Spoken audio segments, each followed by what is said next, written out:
वृंदावनेश्वरी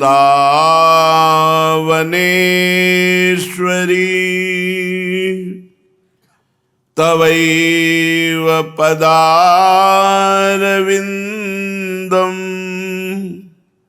प्रेमामृतैकमकरन्द रसौघपूर्णम्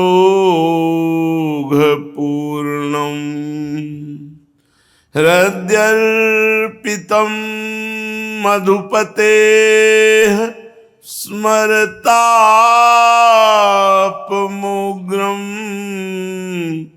निर्वापयत् परम शीतलमाश्रयामि परम शीतल माश्रयामि।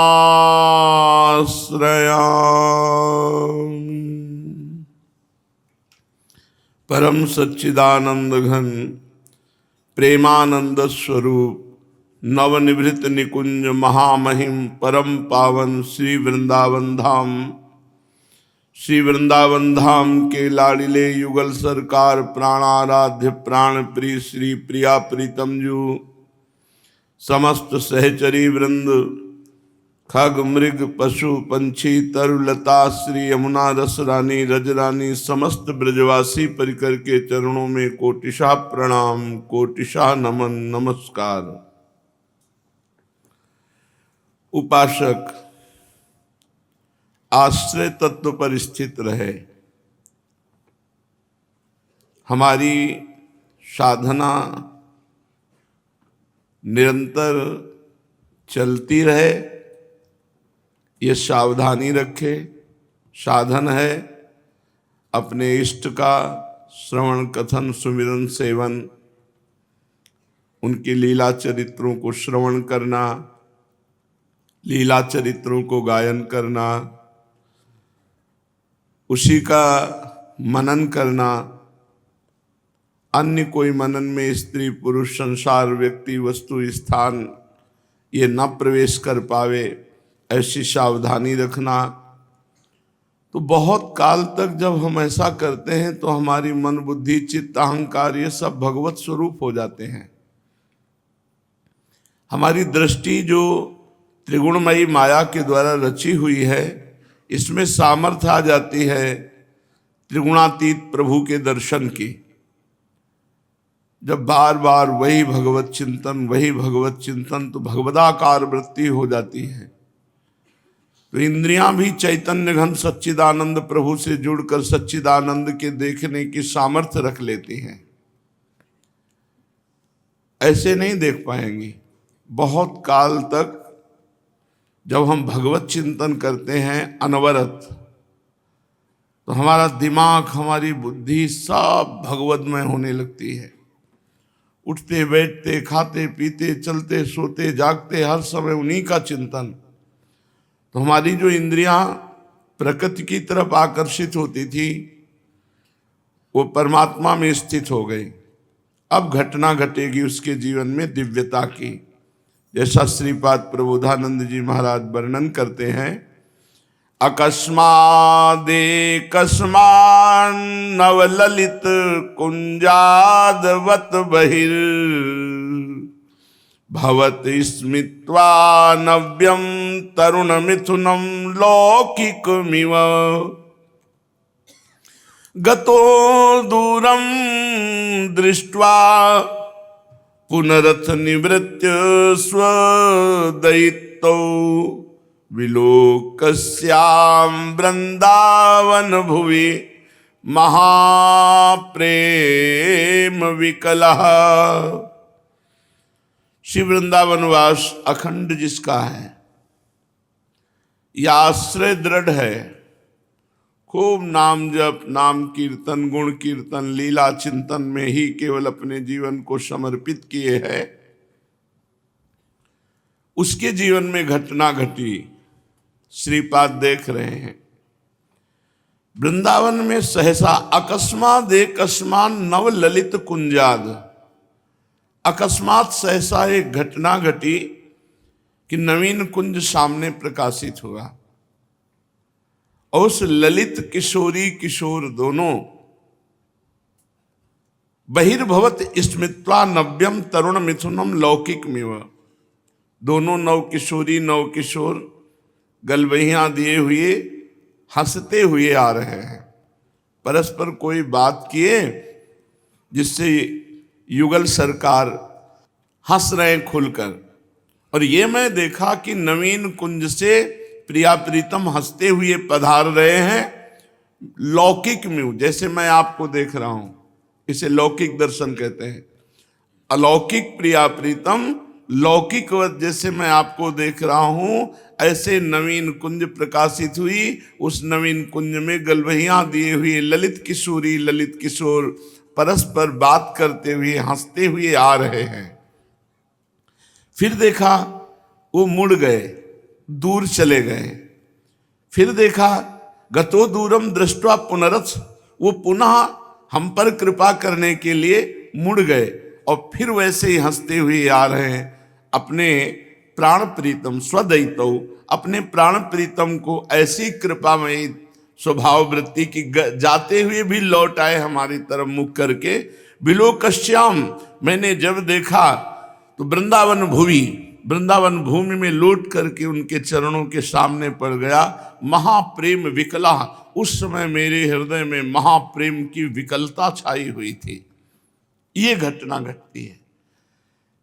ये एक उपासक बता रहे थे, जैसे आप प्रगट में देखते हैं लताओं को, तो इनका ऐसा स्वरूप नहीं है, ये चिदानंदमयी है। शाम का समय था, 6-7 के बीच में निकलते श्री राधा वल्लभ जी के दर्शन के लिए। अचानक दृश्य बदला, बिल्कुल जैसा वर्णन है ऐसा ही।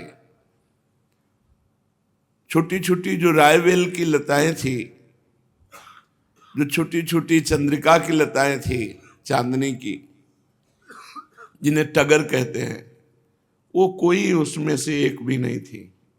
सब दिव्य लताएं और एकदम स्पष्ट दिखाई दे रहा है प्रिया प्रीतम एकदम चले आ रहे हैं। जाना था राधा वल्लभ जी, वहीं बैठकर घंटों रुदन, ऐसा नहीं कि कोई भावना हो, साक्षात ऐसे एक बार नहीं कई बार ऐसी लीलाएं प्रकट होती। कदा पूर्ण ज्योत्स्ना रजति धवले रास वलय।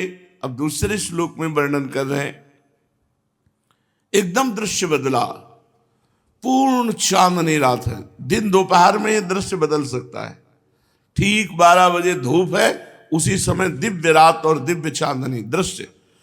ठीक धूप में वर्षा की शोभा देखिए,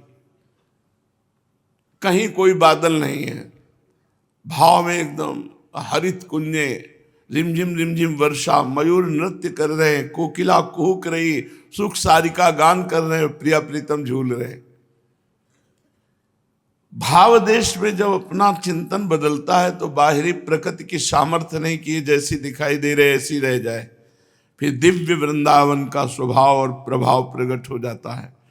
दूसरे श्लोक में कह रहे हैं, अकस्मात कभी ऐसा हुआ कि देखा कि पूर्ण चांदनी छिटक रही संपूर्ण वृंदावन में, पूर्ण ज्योत्सना रजत धवले, एकदम उज्जवल कांति, श्वेत कांति, मानो भूमि में कपूर पीस कर बिछा दिया गया हो, श्वेत स्फटिक मणि की भूमि हो। संपूर्ण वृंदावन श्वेत ही श्वेत, लताओं से भी चंद्र कांति प्रकट हो रही, और उसी के बीच में दिव्य रास मंडल प्रकाशित हुआ। छिटक चांदनी, दिव्य रास मंडल, चरण्य को वृंदावन पति विलास स्मृति पर। ये कब हुआ? जब अकेला वृंदावन में घूम रहा था, अपने विलास परायण श्री प्रिया प्रीतम का चिंतन करते हुए, तो अकस्मात दृश्य बदला। देखा कि पूर्ण चांदनी छिटक रही है और दिव्य रास मंडल है। अकस्मात आनंदाम्बुदि लहर कोलाहल म्यू, फिर देखा कि अकस्मात बड़ा कोलाहल हो रहा है, सखियों का कोई संगीत बजारी ताल मृदंगो पंग बजावत प्रफुल्लित होए सखी सारी बीन बेण नूपुर धुनि ठुमकत खग मृग दशा विशारी।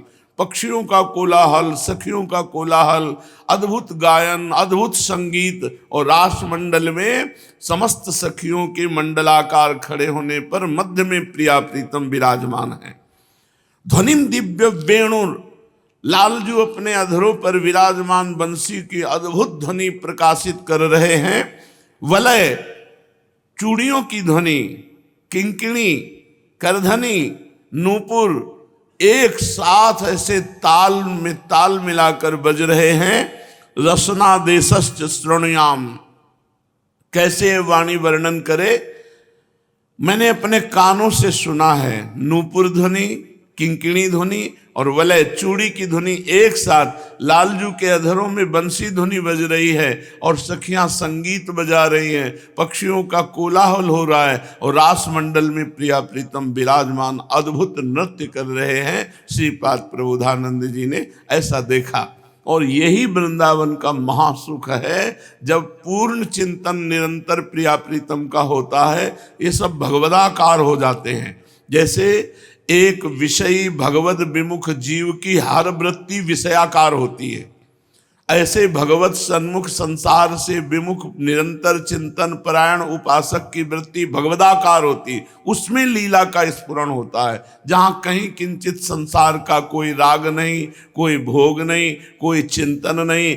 एकमात्र प्रिया प्रीतम का ही सानिध्य अनुभव करता है, तब ये घटनाएं घटती हैं। पूज्य श्री पंडित गया प्रसाद जी महाराज गिरिराज वाले बाबा, पूज्य पादुड़िया बाबा जी के अद्भुत कृपा का अनुभव करके हमारे ब्रजमंडल के सचल गिरिराज महाराज कहे जाते थे पूज्य बाबा। वाणी अमोघ है, बहुत ध्यानपूर्वक सुनो और अपने आचरण में उतारो। साधक द्वय बातन को अभ्यास बढ़ावे,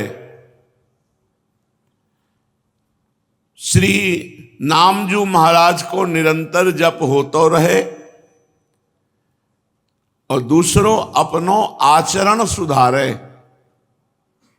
नाम जप और आचरण पवित्र, आचरणों में कहीं भी मलिनता नहीं होनी चाहिए, तभी नाम जप बहुत जल्दी प्रकाशित हो जाता है।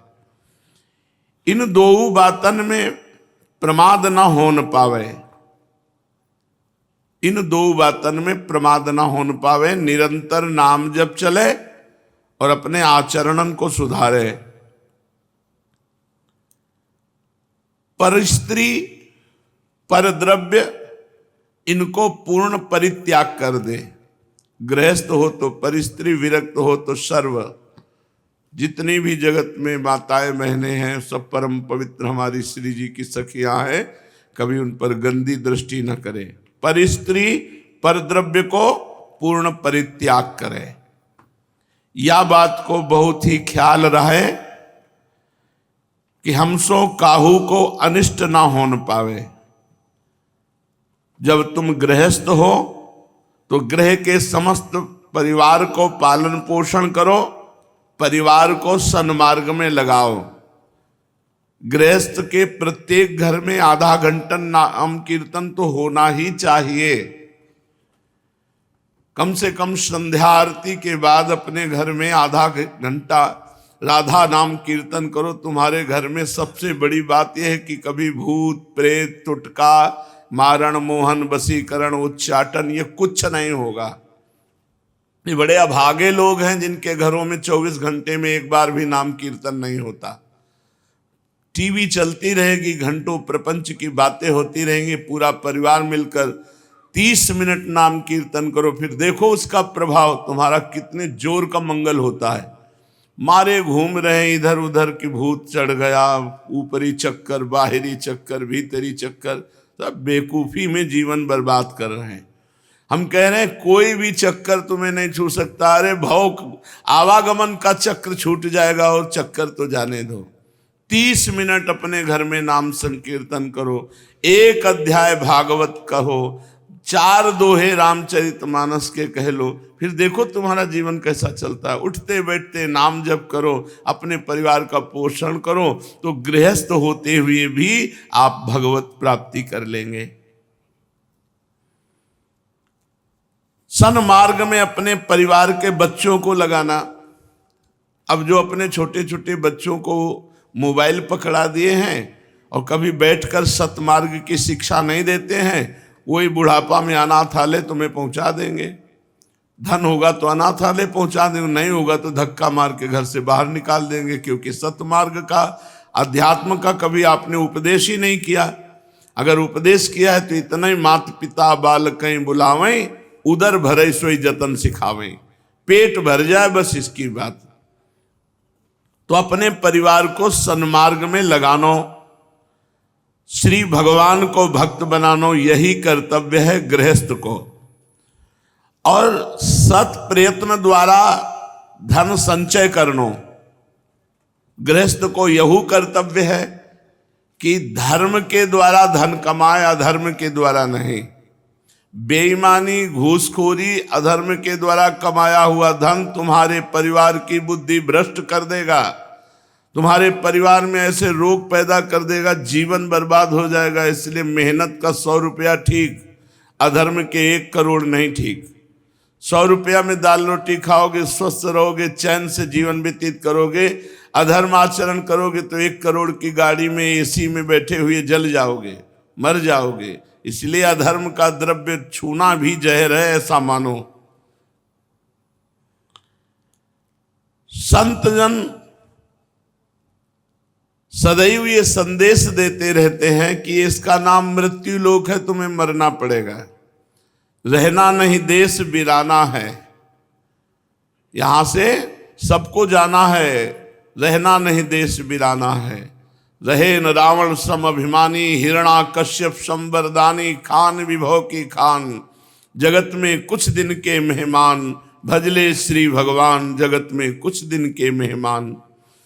जैसे योग्य डॉक्टर अपने अस्पताल में आए भय रोगीन की आरोग्यता को पूरा ख्याल राखे है, अपनो पूर्ण कर्तव्य हु पालन करे है, किंतु काहू रोगी से आसक्ति नहीं कर बैठे हैं।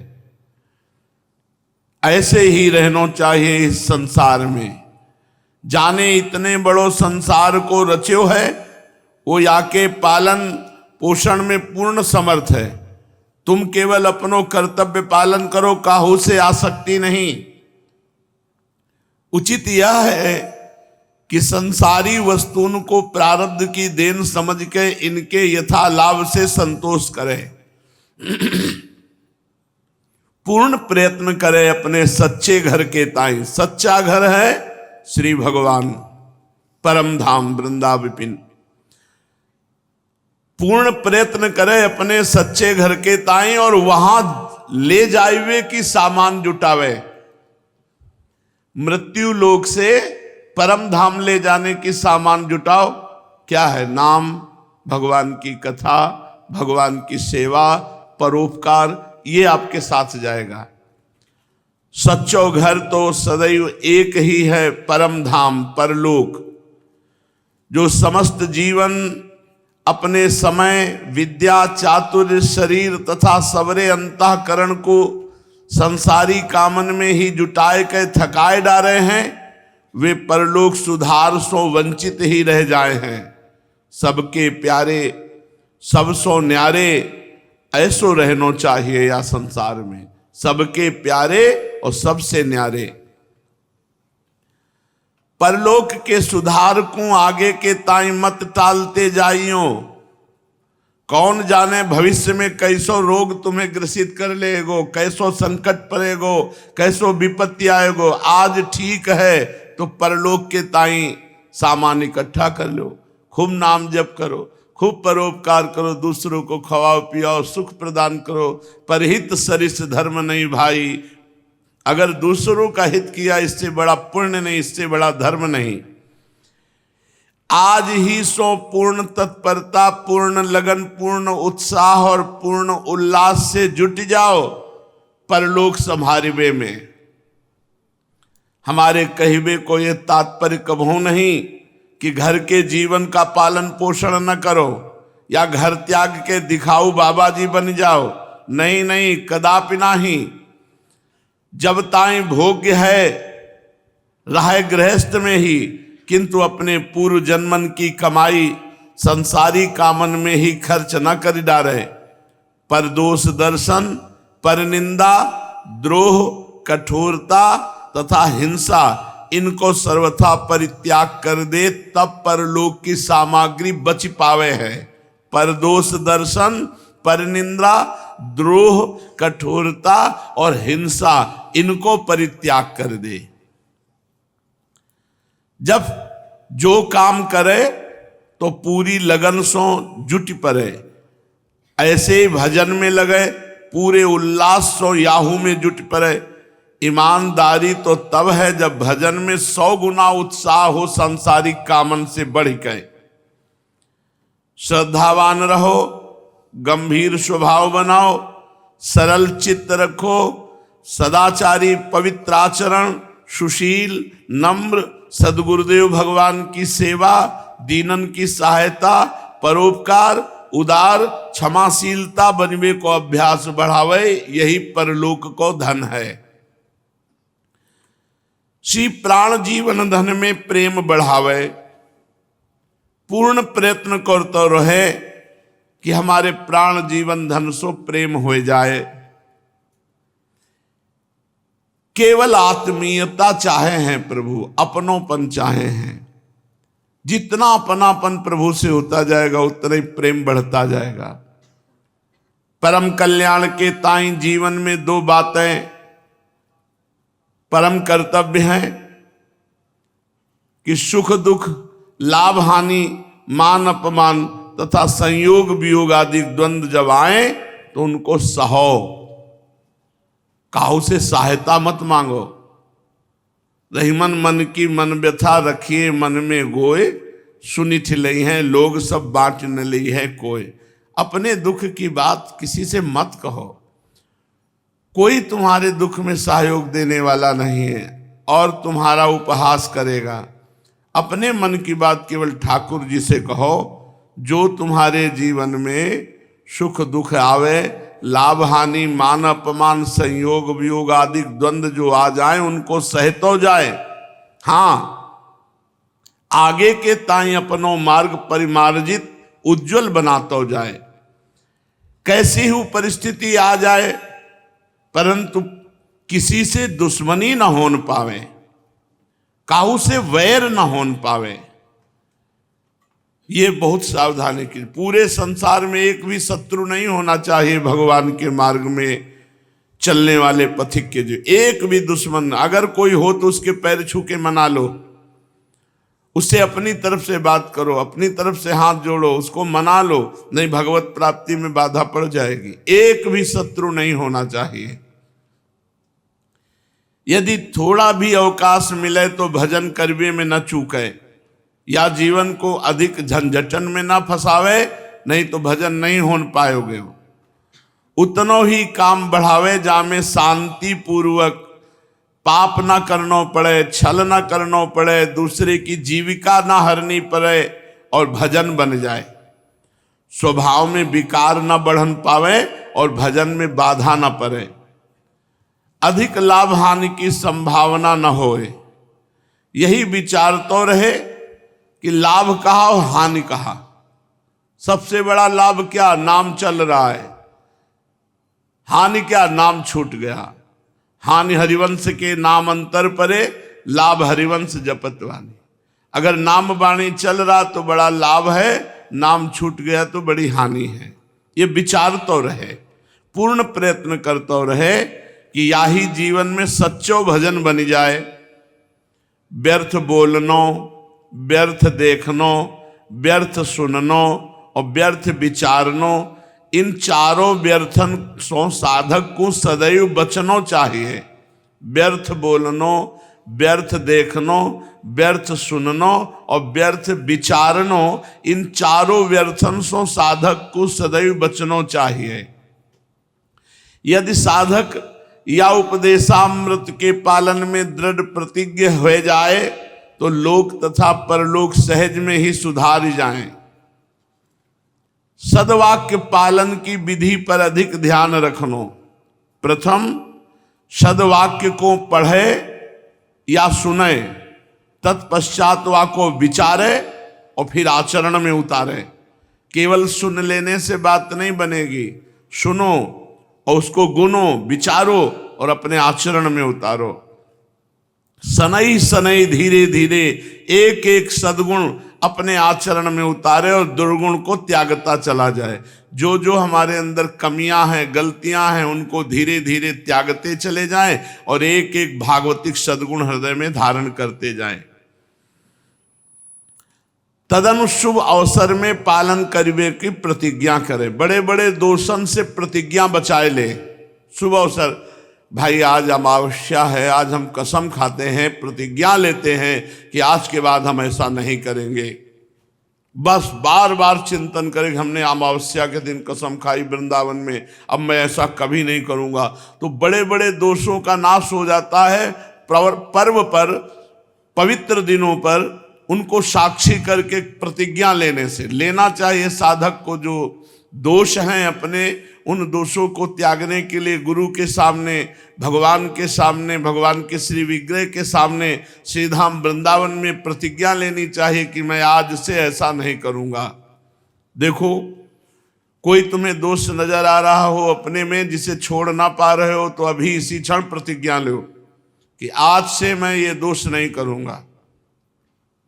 विचार करो, जो दोष तुम्हें दिखाई दे रहा है अपने अपने अंदर, वो आज प्रतिज्ञा लो बाबा को साक्षी करके। पंडित गया प्रसाद जी की वाणी है तो बाबा को साक्षी करो, पंडित गया प्रसाद जी को, कि आज वृंदावन की ब्रह्म मुहूर्त में, वृंदावन की भूमि पर ब्रह्म मुहूर्त में मैं एक नियम लेता हूं, ये प्रतिज्ञा करता हूं, कसम खाता हूं कि आज से नहीं करूंगा। किया? कोई एक एक दोष, अपने पास तो भंडार लगे हैं दोषों के, तो एक दोष का कोई ले लो, ले लिया। साधन संबंधी नियम लो। आज से मैं कसम खाता हूं किसी माता बहन की तरफ गंदी दृष्टि से नहीं देखूंगा, कोई नशा नहीं करूंगा, आदि आदि जो आपके अंदर दोष है। लिया नियम, बताने की जरूरत नहीं, एक नियम कोई ले लो। बाबा कह रहे हैं तो कम से कम आचरण में तो उतारा जाए, तो एक नियम ले।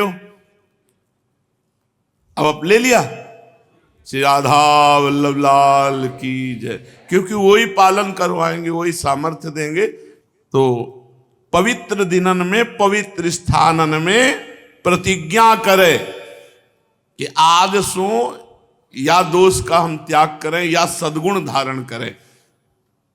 और जो प्रतिज्ञा करें तो चाहे प्राण निकल जाए पर वह प्रतिज्ञा को न तोड़े।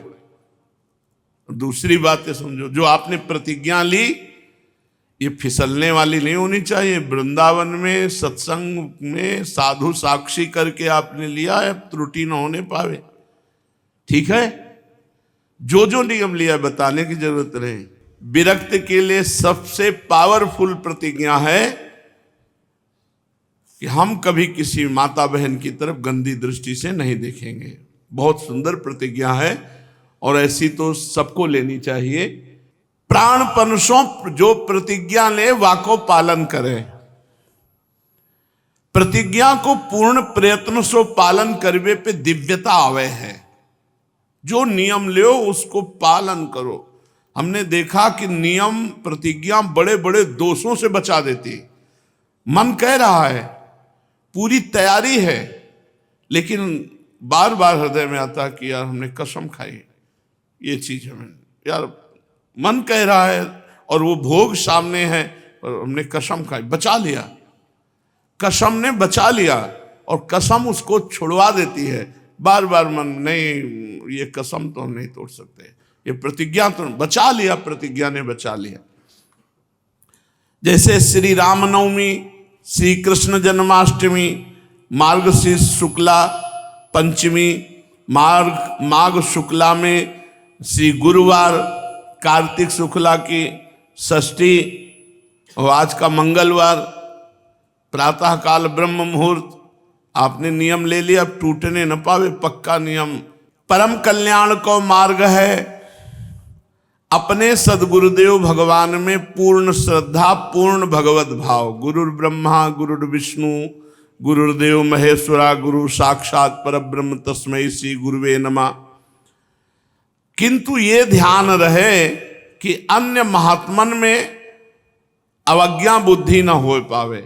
अपने गुरुदेव में पूर्ण श्रद्धा, पूर्ण भगवत भाव, पर अन्य संतन के प्रति अवज्ञा ना हो कि अरे ऐसे नहीं, सब संतों को प्रणाम करे पर अपने गुरुदेव में विशेष भगवत भाव। अपने इष्ट में पूर्ण भाव होए, इष्ट को भजन पूजन वंदन प्रार्थना ध्यान और सानिध्य बढ़ातो ही जाए।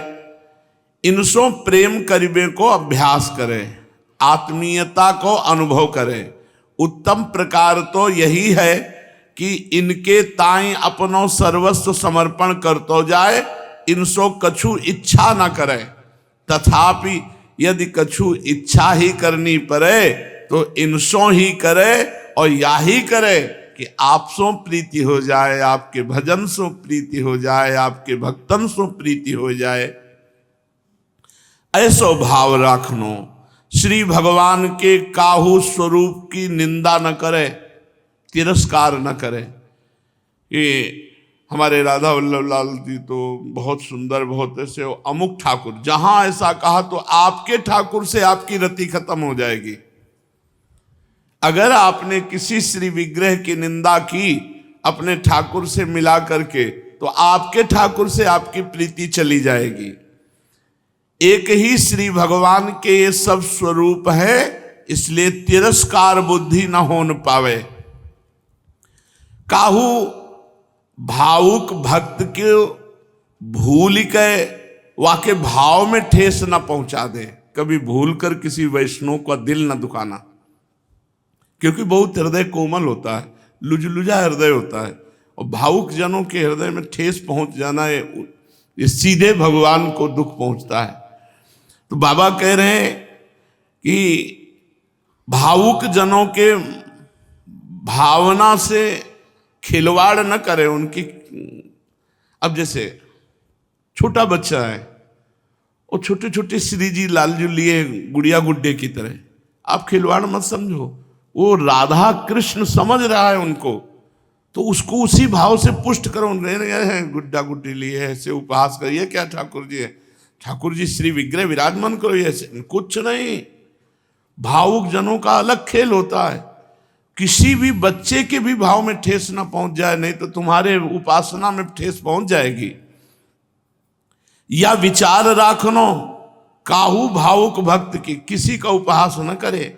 कोई पत्थर लिए है और उसमें भावना ठाकुर जी की कर रहा है, तो आप कहते हो न शालिग्राम है, न नर्मदेश्वर है, ये क्या है, न श्री विग्रह है, न मुख है, न चरण है। आप नहीं, अगर वो भाव में है तो उसके साक्षात भगवान उसके पास है।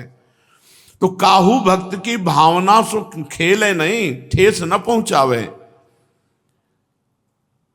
श्री भगवत प्राप्ति के ताई सबको या होश से समझनो है कि महत भगवत अपराध ना बनने पावे। जो भगवत भक्त जन है अपराध सो बहुत बचतो रहे।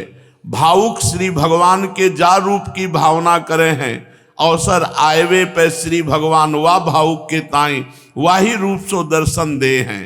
यद यद धियात उर्गाय विभावयंती तत्तद वपुः प्रणय से सदनुग्रहाय। जैसे जैसे भक्त भाव करता, भगवान अनुग्रह करके वैसा ही रूप अनुभव कराते हैं। भक्तन से कबहू विवाद न करें। ऐसे ही किसी भक्त से वाद विवाद न करे, किसी भक्त का दिल न दुखाए। वो जो जैसे भाव में रमा रहने दो। समय, द्रव्य, शरीर, इंद्री, परिकर, अंतःकरण, इन सब को क्रमशः भगवान की ओर झुका तो जाए। इन सब की सार्थकता याही में है, जहां जहां अपना मोह होए उन सब को श्री भगवान में समर्पण कर तो जाए।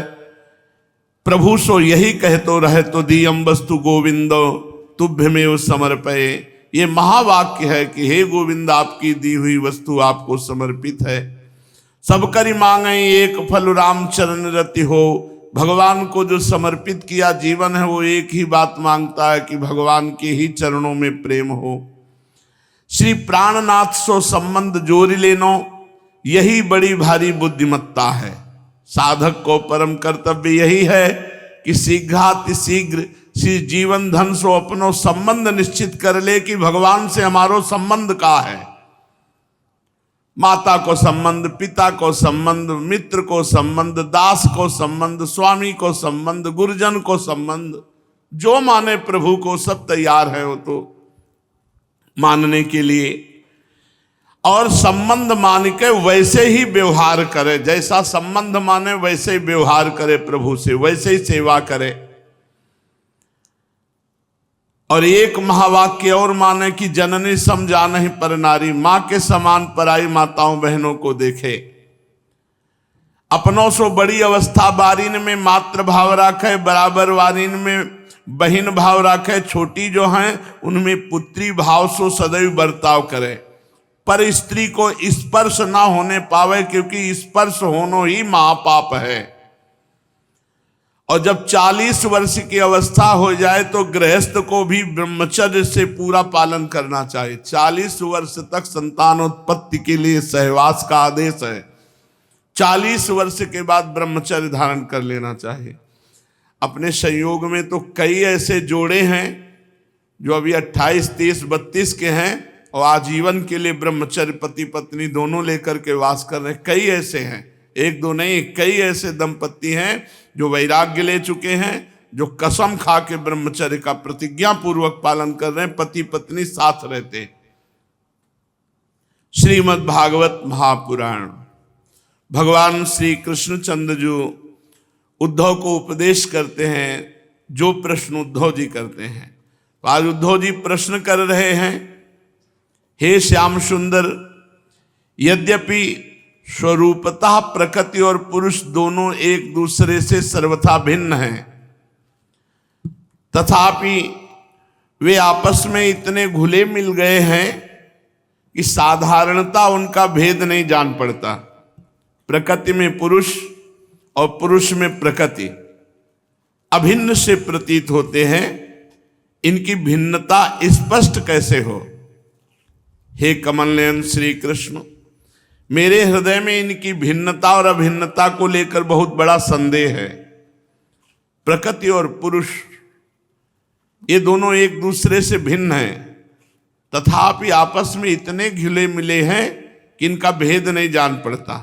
प्रकृति पुरुष, पुरुष में प्रकृति, प्रकृति में पुरुष, पुरुष में प्रकृति अभिन्न से प्रतीत होते हैं। तो हे श्री कृष्ण, मेरे हृदय में इनकी भिन्नता और अभिन्नता को लेकर बहुत बड़ा संदेह है।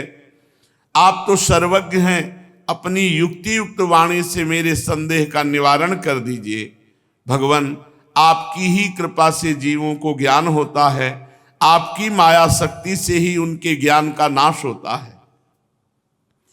अपनी आत्मस्वरूपिणी माया की विचित्र गति आप ही जानते हैं और कोई नहीं जानता, अतएव आप ही मेरा संदेह मिटाने में समर्थ हैं। भगवान श्री कृष्ण ने कहा, उद्धव जी, प्रकृति और पुरुष, शरीर और आत्मा, इन दोनों में अत्यंत भेद है। प्रकृति और पुरुष में, शरीर और आत्मा में, दोनों में अत्यंत भेद है। इस प्राकृत जगत में जन्म मरण, वृद्धि ह्रास आदि विकार लगे रहते हैं। प्रकृति में जन्म मरण, बढ़ना और घटना, ये विकार लगे रहते हैं। इसका कारण यह है कि यह गुणों के क्षोभ से ही बना है। प्रिय मित्र, मेरी माया त्रिगुणात्मिका है, वही अपने सतोगुण, रजोगुण, तमोगुणों से अनेक प्रकार की भेद वृत्तियां पैदा कर देती है। यद्यपि इसका विस्तार असीम है, फिर भी इस विकारात्मक सृष्टि को 3 भागों में बांट सकते हैं। वे 3 भाग हैं, अध्यात्म, अधिदैव और अधिभूत। उदाहरणार्थ, नेत्रेंद्रिय अध्यात्म है, उसका विषय रूप अधिभूत है, और नेत्र गोलक में स्थित सूर्य देवता का अंश अधिदैव है। ये तीनों परस्पर एक दूसरे के आश्रय से सिद्ध होते हैं। इसलिए अध्यात्म, अधिदैव, अधिभूत ये तीनों ही परस्पर सापेक्ष हैं। परंतु आकाश में स्थित सूर्यमंडल इन तीनों की अपेक्षा से मुक्त है, क्योंकि वह स्वतः सिद्ध है। इसी प्रकार आत्मा भी उपर्युक्त तीन भेदों का मूल कारण, उनका साक्षी और उनसे परे है। वही अपने स्वयं सिद्ध प्रकाश से समस्त सिद्ध पदार्थों की मूल सिद्धि है। उसी के द्वारा सबका प्रकाश होता है। जिस प्रकार चक्षु के तीन भेद बताए गए, उसी प्रकार त्वचा, श्रोत, जिह्वा, नासिका और चित्त आदि के भी तीन तीन भेद हैं। प्रकृति से महातत्व बनता और महातत्व से अहंकार। इस प्रकार यह अहंकार गुणों के क्षोभ से उत्पन्न हुआ प्रकृति का ही एक विकार है। अहंकार के तीन भेद है, सात्विक अहंकार, तामस राजअहंकार और राजस अहंकार। ये अहंकार ही अज्ञान और सृष्टि की विविधता का मूल कारण है। आत्मा ज्ञान स्वरूप है, उसका किसी भी पदार्थ से न कोई संबंध है और न उसमें कोई विवाद की ही बात है। अस्ति नास्ति, है नहीं, इसकी चर्चा नहीं। सगुण, निर्गुण, भाव, अभाव, सत्य, मिथ्या आदि रूप से जितने भी वाद विवाद हैं, सबका मूल कारण भेद दृष्टि ही है। इसमें संदेह नहीं कि इस विवाद का कोई प्रयोजन नहीं है, ये सर्वथा व्यर्थ है। तथापि जो लोग मुझसे अपने वास्तविक स्वरूप से विमुख हैं, वे इस विवाद से मुक्त नहीं हो सकते। उद्धव जी ने पूछा कि भगवान, आपसे विमुख जीव अपने किए हुए पुण्य पापों के फलस्वरूप ऊंची नीची योनियों में जाते आते रहते हैं।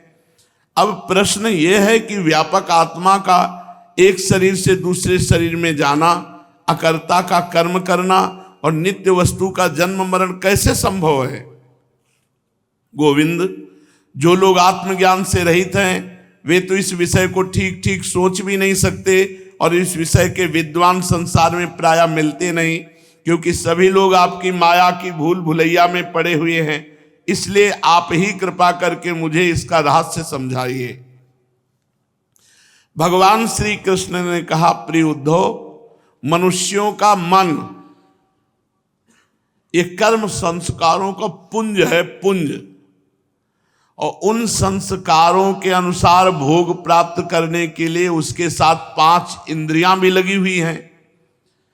तो मन और 5 ज्ञानेंद्रियां, इसी का नाम है लिंग शरीर। वही कर्मों के अनुसार एक शरीर से दूसरे शरीर में, एक लोक से दूसरे लोक में आता जाता रहता है। आत्मा इस लिंग शरीर से सर्वथा पृथक है, उसका आना जाना नहीं होता। परंतु जब वो अपने को लिंग शरीर ही समझ बैठता है, उसी में अहंकार कर लेता है, तब उसे भी अपना आना जाना प्रतीत होने लगता है। मन कर्मों के अधीन है। वह देखे हुए या सुने हुए विषयों का चिंतन करने लगता है और क्षण भर में ही उनमें तदाकार हो जाता है और उन्हीं पूर्व चिंतित विषयों में लीन हो जाता है।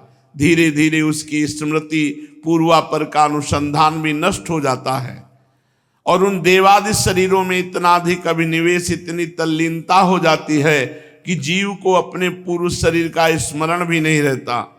किसी भी कारण से शरीर को सर्वथा भूल जाना ही मृत्यु है। उदार उद्धव, जब ये जीव किसी भी शरीर को अभेद भाव से मैं के रूप में स्वीकार कर लेता है, तब उसे ही जन्म कहते हैं। ठीक वैसे ही जैसे स्वप्नकालीन और मनोरथ कालीन शरीर में अभिमान करना ही स्वप्न और मनोरथ कहा जाता है। यह वर्तमान देह में स्थित जीव जैसे पूर्व देह का स्मरण नहीं करता, वैसे ही स्वप्न या मनोरथ में स्थित जीव भी पहले के स्वप्न और मनोरथ को स्मरण नहीं करता, प्रत्युत उस वर्तमान स्वप्न और मनोरथ में पूर्व सिद्ध होने पर भी अपने को नवीन सा ही समझता है। इंद्रियों के आश्रय मन या शरीर की सृष्टि से आत्म वस्तु में उत्तम, मध्यम और अधम की त्रिविधता भासती है।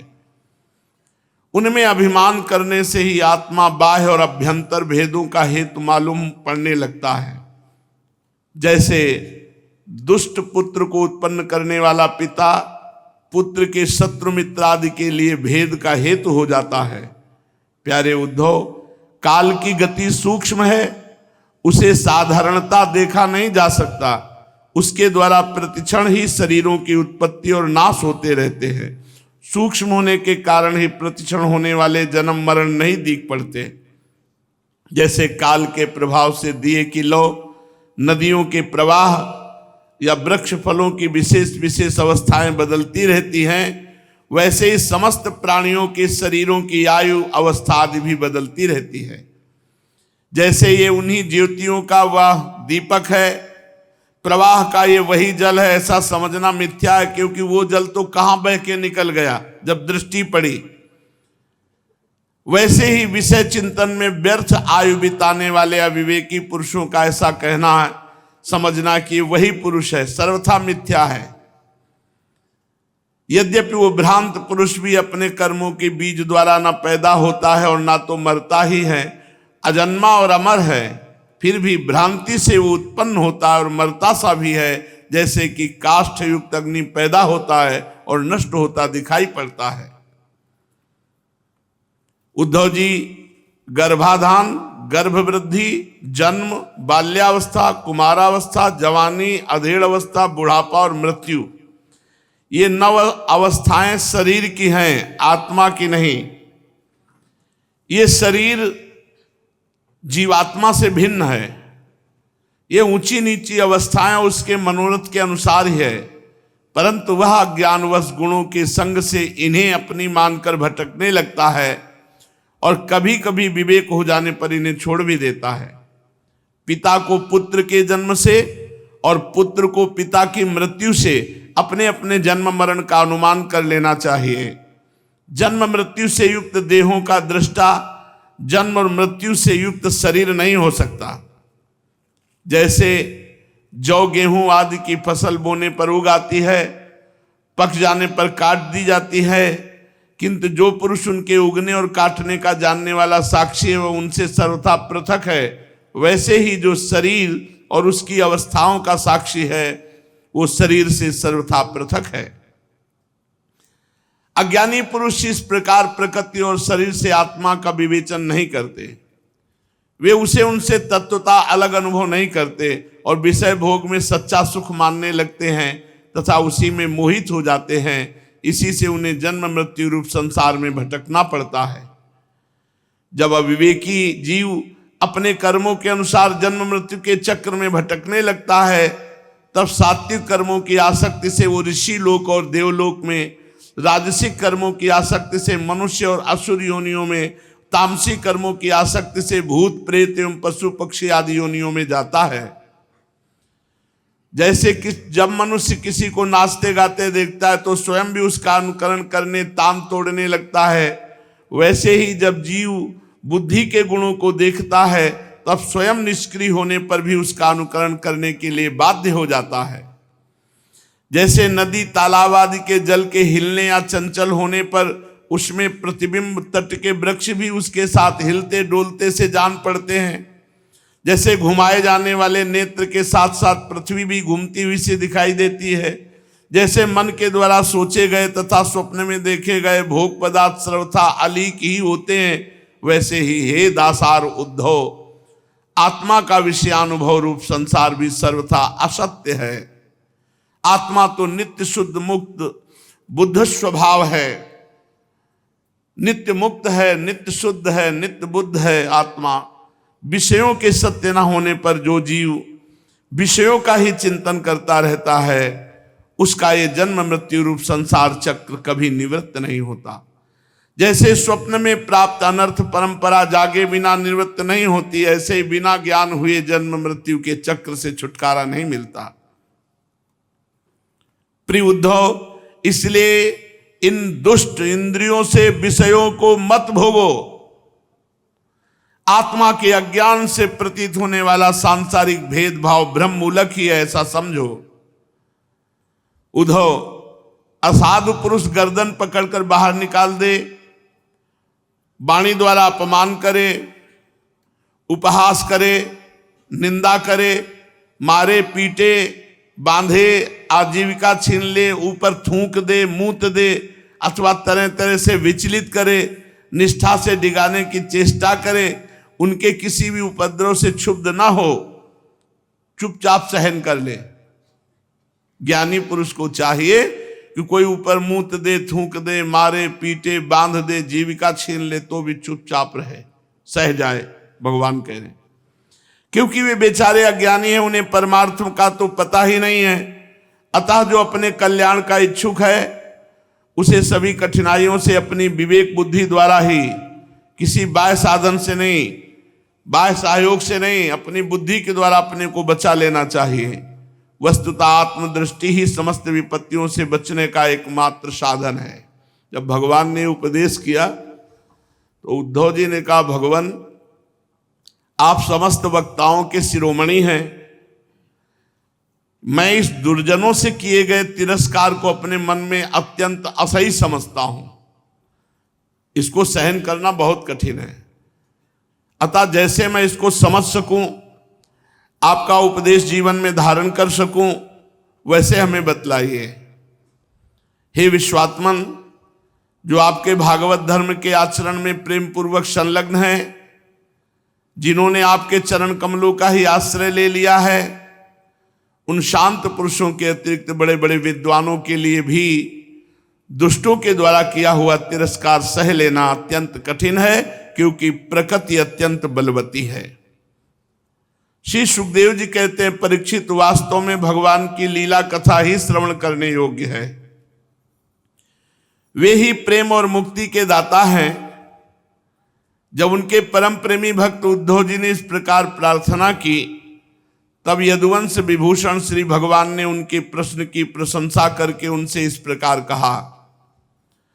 भगवान श्री कृष्ण ने कहा, देवगुरु बृहस्पति के शिष्य उद्धव जी, इस संसार में प्रायः ऐसे संत पुरुष नहीं मिलते जो दुर्जनों की कटुवाणी से बिंधे हुए अपने हृदय को संभाल सके।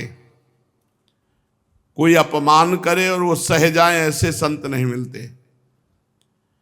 मनुष्य का हृदय मर्म भेदी बाण से बिंधने पर भी उतनी पीड़ा का अनुभव नहीं कराता जितनी पीड़ा उसे दुष्ट जनों के मर्मांत एवं कठोर बाग बाण से पहुंचती है। कठोर वचन, चुभने वाले वचन जितना दुख देते हैं, उतना शरीर में बाण लग जाए तो दुख नहीं लगता। उद्धव जी, इस विषय में महात्मा लोग एक बड़ा पवित्र प्राचीन इतिहास कहा करते हैं, वो मैं तुम्हें सुनाऊंगा, तुम मन लगाकर उसे सुनो। एक भिक्षुक को दुष्टों ने बहुत सताया था। उस समय भी उसने अपना धैर्य नहीं छोड़ा और उसे अपने पूर्व जन्म के कर्मों का फल समझकर कुछ अपने मानसिक उद्गार किए, प्रकट किए। उन्हीं का मैं इस इतिहास में वर्णन करता हूं। प्राचीन समय की बात है, उज्जैन में एक ब्राह्मण रहता था। उसने खेती व्यापार आदि करके बहुत सी धन संपत्ति इकट्ठी कर ली थी, पर वो बहुत ही कंजूस था, कृपण था और कामी था और लोभी भी था और क्रोधी भी था। पूरे नरक के चांस तब थे, काम, क्रोध, लोभ, मोह। क्रोध तो उसे बात की बात में आ जाया करता था। उसने अपने जाति बंधु अतिथियों को कभी मीठी बात से भी प्रसन्न नहीं किया, खिलाने पिलाने की तो बात जाने दो, इतना कंजूस था। वह धर्म कर्म से खाली घर में रहता, बस जो आता सब दबा दबा के रखना, कभी कोई परोपकार करना, किसी को भोजन, मीठी बात से किसी को संतुष्ट नहीं किया, भोजन पानी की तो बात जाने दो। और स्वयं भी प्रयोग नहीं करता, स्वयं भी अपनी धन संपत्ति के द्वारा समय पर अपने शरीर को भी सुखी नहीं करता था। उसकी कृपणता और बुरे स्वभाव के कारण उसके बेटे बेटी, भाई बंधु, नौकर चाकर, पत्नी आदि सभी दुखी रहते और मन ही मन उसका अनिष्ट चिंतन किया करते थे। कोई भी उसके मन को प्रिय लगने वाला व्यवहार नहीं करता था। वह लोक परलोक दोनों से ही गिर गया था। बस यक्षों के समान धन की रखवाली करता रहता था। उस धन से वो ना तो धर्म कमाता था और ना भोग ही भोगता था। जब कोई अपने धन का हिस्सा दान नहीं करता तो देवता लोग उस पर नाराज हो जाते हैं। बहुत दिन तक इस प्रकार जीवन बिताने से उस पर पंच महायज्ञ के भागी देवता नाराज हो गए। उदार उद्धव जी, पंच महायज्ञ के भागियों के तिरस्कार से उसके पूर्व पुण्य सब नष्ट हो गए।